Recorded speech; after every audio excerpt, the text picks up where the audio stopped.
Becker, Reverend Fathers, any honored guests, and my brothers.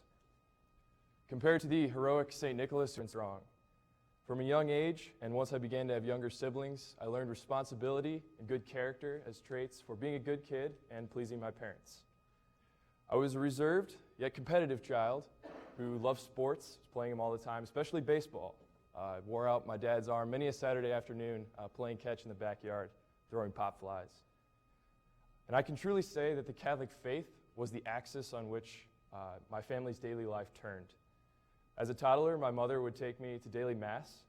My diet in those days consisted of peanut butter and jelly sandwiches that I would consecrate on the lunch table every day after going to Mass with her.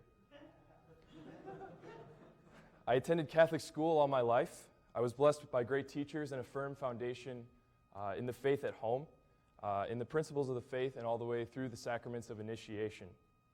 My parents always educated us kids in the lives of the saints, the liturgical year, and our prayers by instilling in our family a daily routine of prayer.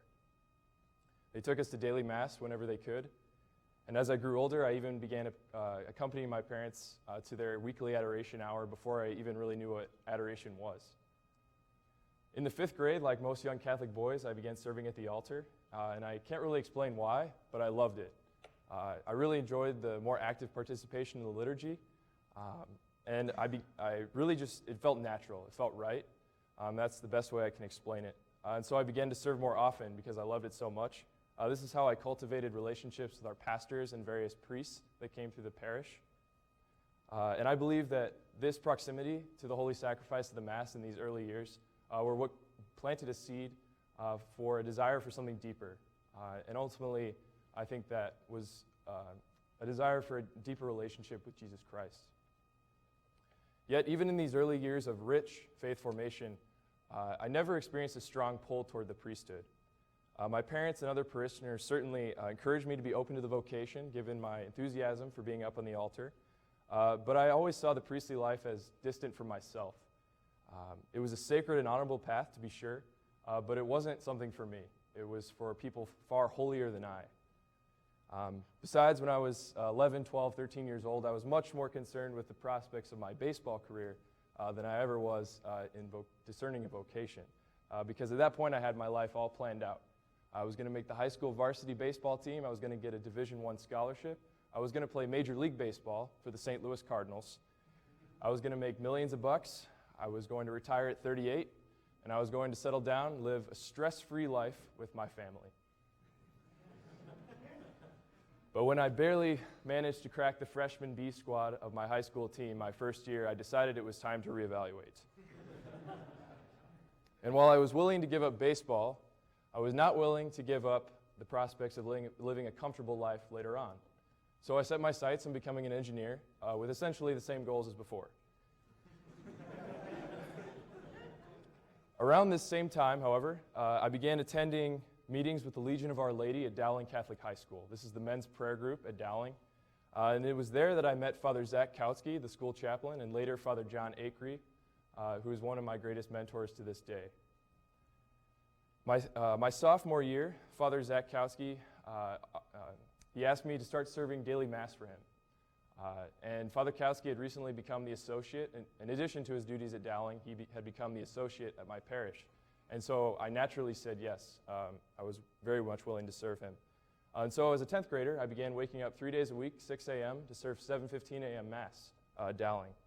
And while I still wasn't giving priesthood much of serious consideration at this point, I was beginning to see changes in my faith life. I was beginning to pray on my own, go to confession on my own. I could drive, so I would make periodic stops at my parish's adoration chapel.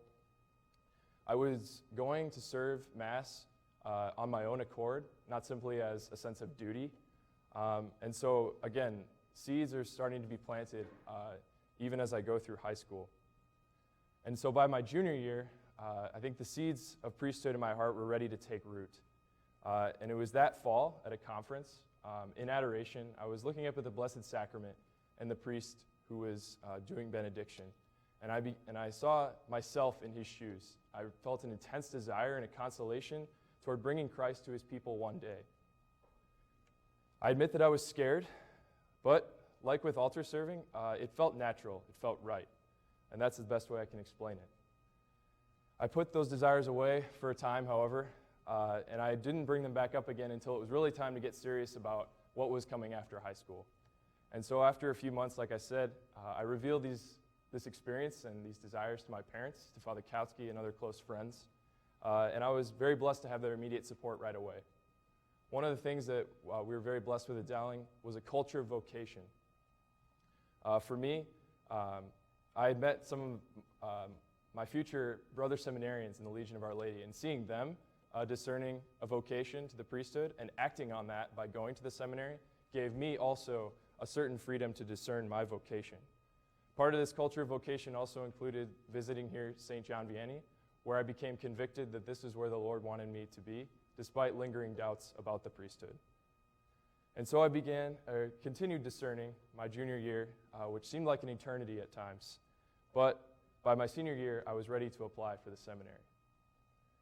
The one thing in my discernment through high school and through 2.5 years of college seminary that stands out to me is how many ways I have been uncomfortable and stretched.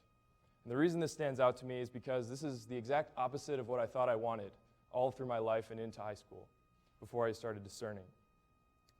But through this time of discernment, in times of uncomfortableness and being stretched, the Lord has drawn me closer to His most sacred heart and transformed me in ways that I could never have foreseen, especially through the things that are uncomfortable and that have stretched me.